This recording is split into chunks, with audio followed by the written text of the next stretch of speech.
Testing, one, two. Ooh, that's way close up. Alright, let's scooch it back a little bit, friend. There we go. Don't want to get too up close and personal.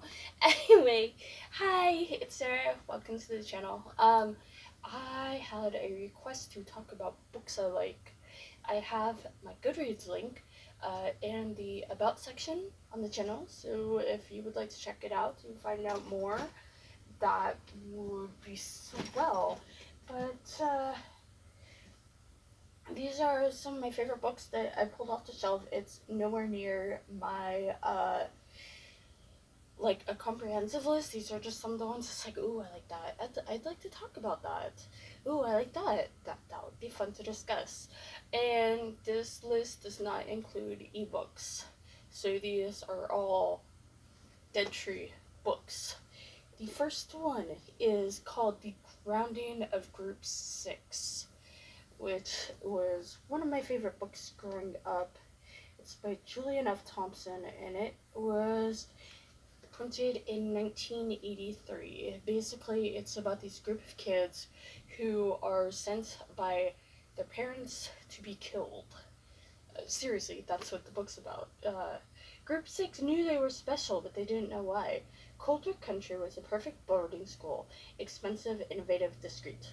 So when 5 entering students were told to hike to a rough campsite deep in the woods as part of orientation, they didn't think they asked questions. It was strange that their leader and advisor, Nat Rittenhouse, was so young, and why had he been so careful to cover their tracks? It wasn't until the next morning that Marigold, Ludi, Sarah, Coke, and slowly learned the impossible truth.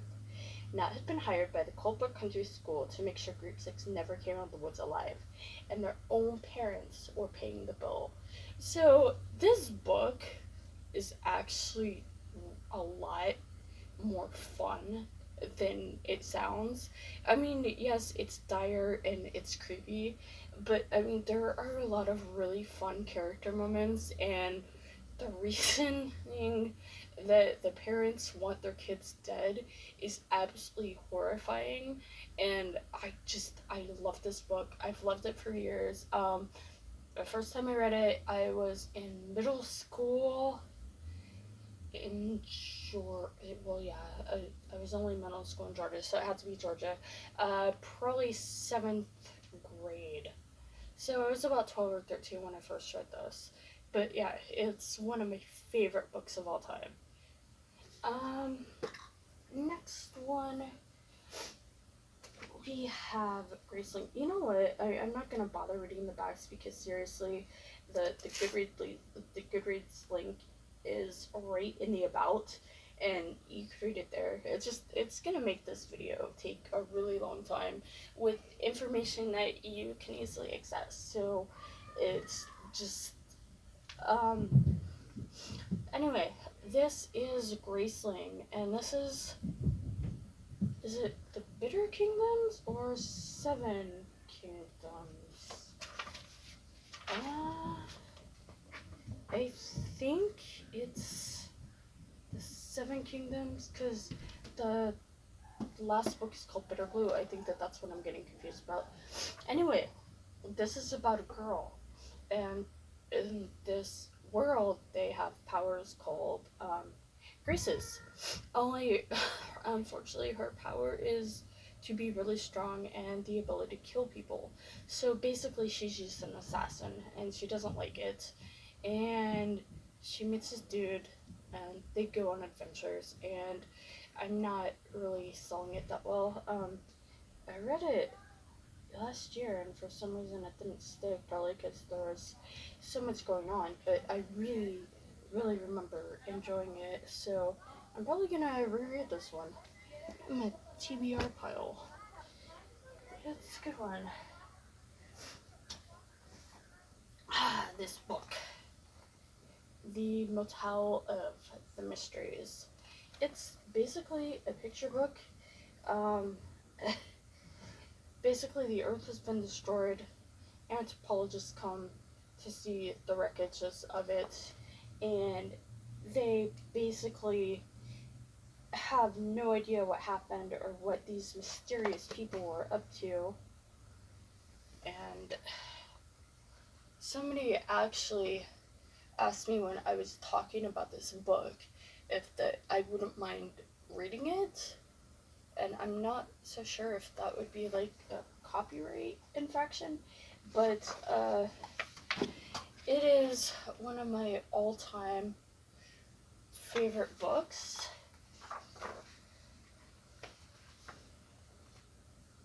And it's really funny. There's a particular picture that I want to show to demonstrate exactly what I mean when literally these people are just like making things up or they think happen.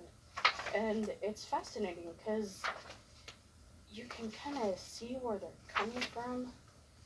Yeah. Yes. One of my all-time favorite pictures of the book. But anyway, it's weird. I kind of want this as a print on my wall. But yeah, that is a toilet seat, and that is the sanitization thing on her forehead. And they thought it was like a religious thing, like a very sacred religious rite, because they have no context for what these people were doing. So it is such a fun book, and really, if you would like me to do kind of a story time and read it to you, if you can't access a copy of it yourself, I would be more than happy to, because I freaking love this book.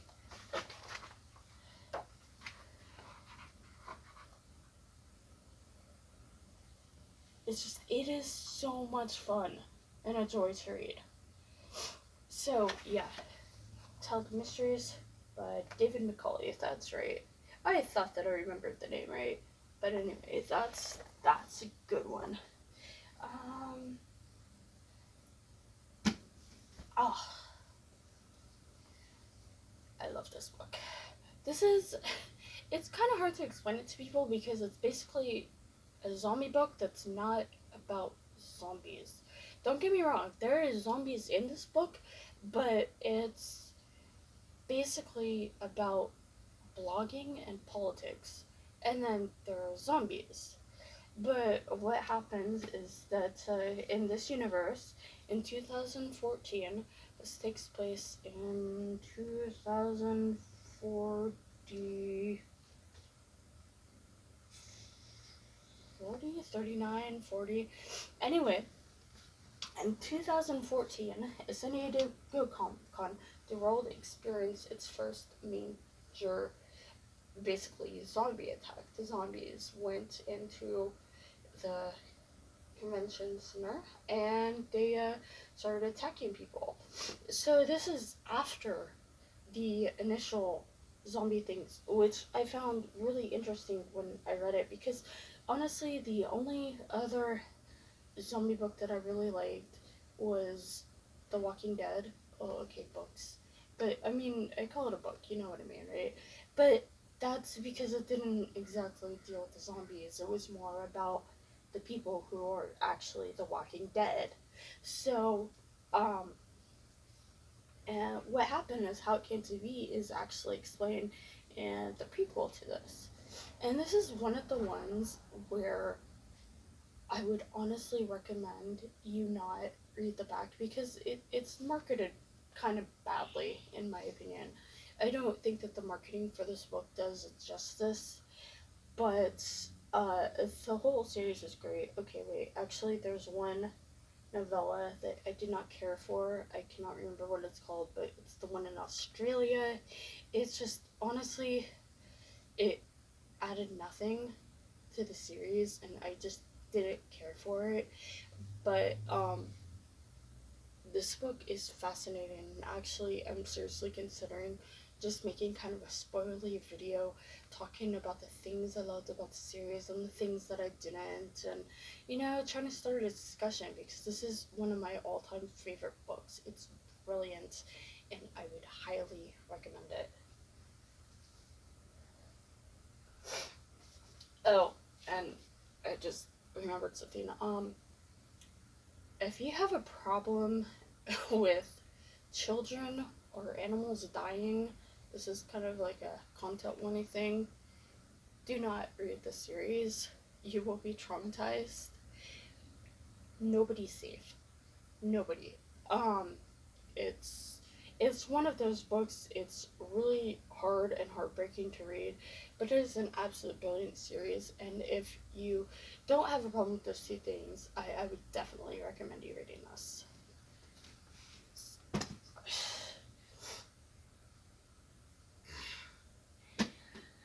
Speaking of books where absolutely nobody is safe, um,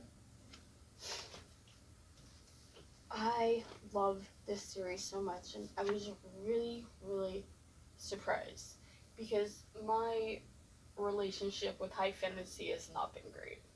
Um, I read Chronicles of Narnia, which I mean, I guess isn't really necessarily high fantasy because they went there through a wardrobe. But I've read The Hobbit, Lord of the Rings. I love The Hobbit. I hate The Lord of the Rings. I just do not like the way it's written. I think it tells a great story. I just hate Tolkien's writing. And the other reason I really like The Hobbit is because it was short. And then somehow they made 3 movies out of that. So, go figure. But anyway, A Song of Ice and Fire is one of my all-time favorite series. Um, because the thing that I do not like about high fantasy is that everything is very black and white. You're basically either very good or you're very evil, and there's like no nuance. And there was another high fantasy series that I read that I really didn't like. Um, it was about this guy named Richard who had like fabulous hair, and you know it because like every 3 pages this dude runs his hand through his hair, and it's like okay. And then there was this wizard who was like his BFF, and there was like this Pandora's box thing. So instead of like burying it in a hole and keeping it away, he gives it to somebody, and somebody finds it, and it's just weird. And there was like these dominatrixes who torture you, and then one of them gets killed by being run through with a sword, but it was okay because it was done with the power of love. And then there was this chicken that balked in a nefarious and off-putting manner, and it was just like. And then there was a thing about the statues, and every single problem that was involving a woman was basically solved by some dude looking up their watch and going, look like it's rape o'clock again. And it was just bad. It was very bad. I would not recommend that. I don't remember what it's called, but it went on for 11 books, and I read it just to say that I could finish it, and I did, and I don't ever wanted to read it again. So, if you know what that one is, I'm sorry, because I hated it. But yeah, there are nuances. The only 2 characters I can think of that, like, aren't given a very... words. I can't think of words. But anyway, sorry. The Mountain and Joffrey and Tywin, I guess, are not given the nuance that most characters are given. Like, I mean, Cersei's awful, but as you go through the books, you can kind of understand her motivations, like why she does these terrible things. And at some points, I found her to be very sympathetic. Nedward, that's Eddard Stark. I will always call him Nedward. I don't remember how that started, but anyway, he's so righteous, but at the expense of his family. So, like, does that actually make him a good person? And the conundrums presented in these books are fascinating, and I love the world. And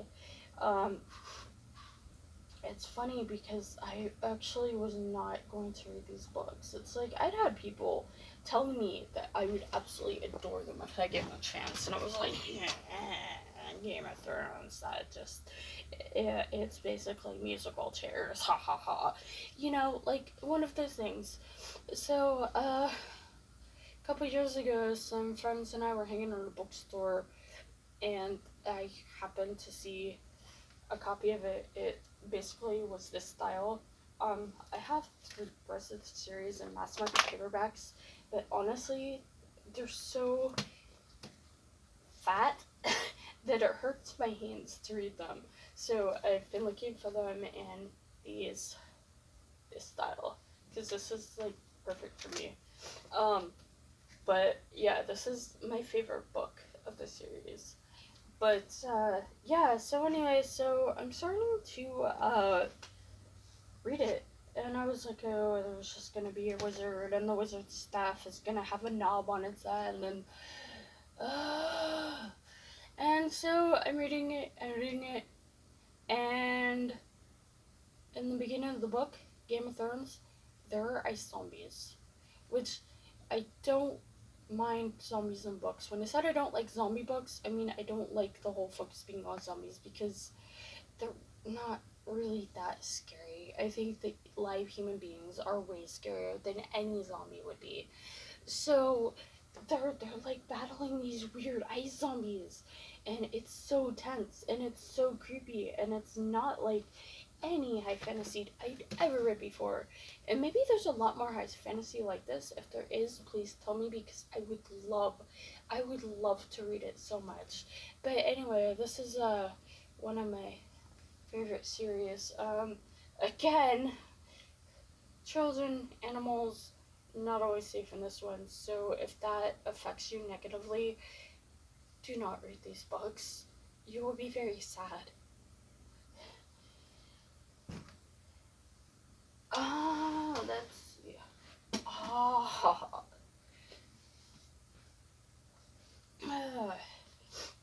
The Diviners by Libra Bray. This is actually one I picked up after reading A Great and Terrible Beauty, I think it was called.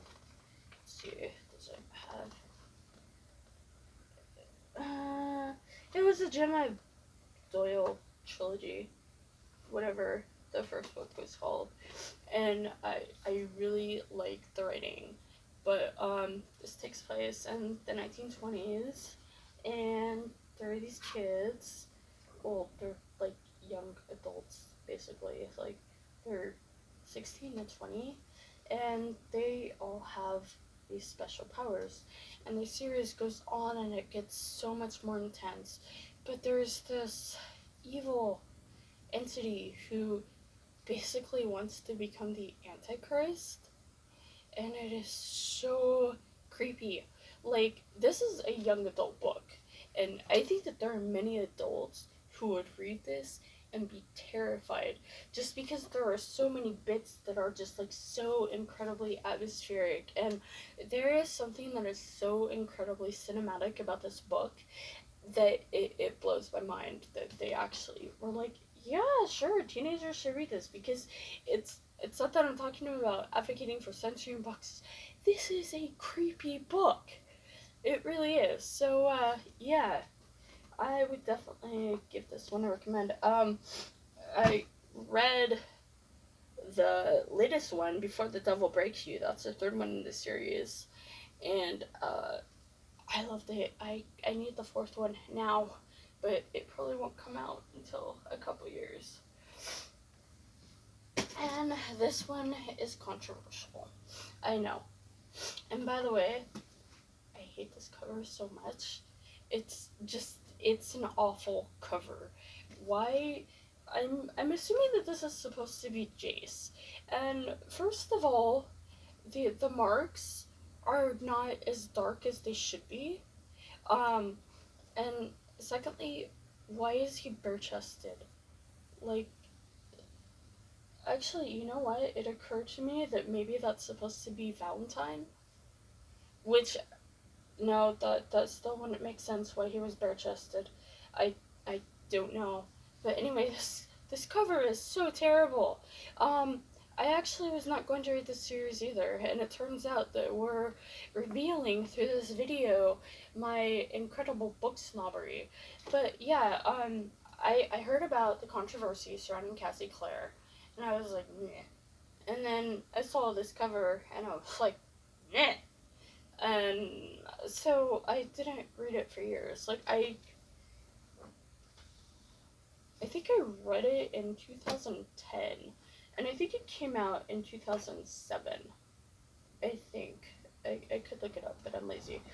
But anyway, I actually really love this book. Do you know what I didn't love? And this is actually completely sincere. I did not love Jason Clare. Claire is like the main character, and Jason's like her love interest. I did not like them. I liked everything else in the book. I liked the world building. I like the idea of shadow hunters.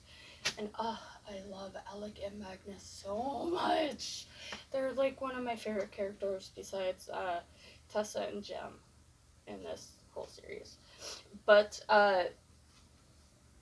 yeah, this really, it really struck me as a fun story. So I actually became hooked. And the second part of the series, I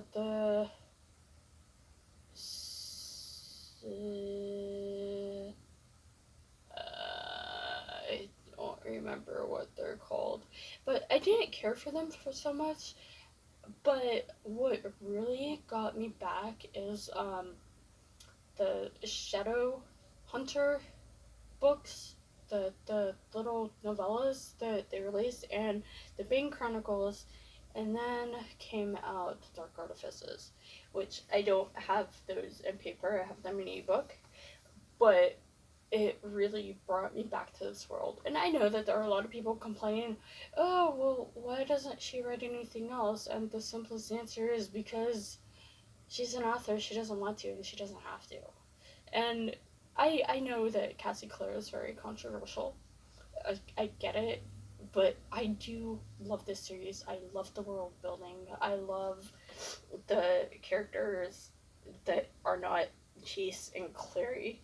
Um, but yeah, I when the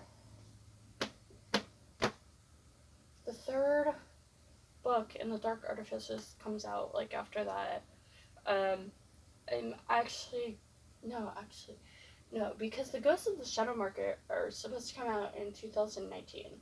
So after that, I actually want to read the series in chronological order, like the order that the events would happen, which might be a little difficult because some of them are like taking place in the present and memories. So that I'm gonna have to figure that one out. But anyway, this is one of my favorite series. And last but certainly not least is The Westingame. I read this first when I was 9 years old. I was about to enter fourth grade, and I fell in love with this book. I fell so hard for Turtle Whistler. Like, she's seriously one of my favorite characters ever. Basically, what this book is a puzzle, and if you follow along, apparently you can actually solve it. I know two people who did it, but I just read it for the story, and it's really fun, and it's really surprising, and it's an absolute joy to read. And Grace Wexler is absolutely so Bluth. Like, somebody made that comparison, and I can't get it out of my head. It's such a brilliant book, and it's so much fun, and it's well worth the praise. And supposedly there was a movie made out of it, but I can't really see how without destroying some of the surprise. Because I don't know, it seems to be something that would not translate well into a movie. I mean, it might be fun if done right, but I don't know if anybody could do that right. But anyway, The Westingame by Ellen Ruskin. one of my favorite books ever. Anyway, so got the Magic 8 Ball. Magic 8 Ball. Today gonna be a good day?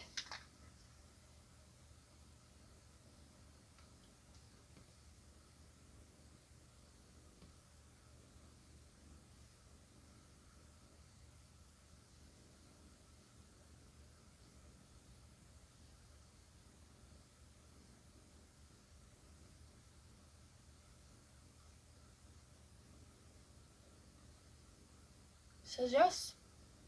Sorry, it took me a while to figure that out, but, oh, and this is a, it's a Sex in the City Magic 8 Ball, that one of my friends had in storage for a few years.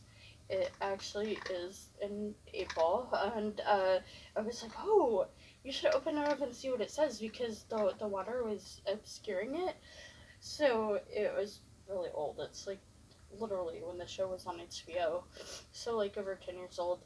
But so there's probably gonna be like some really silly, saucy Sex in the City thing, because why else would they have a Sex in the City 8 ball if they weren't gonna be, sexy with it? But no, it's just like your basic 8 ball, except it's pink.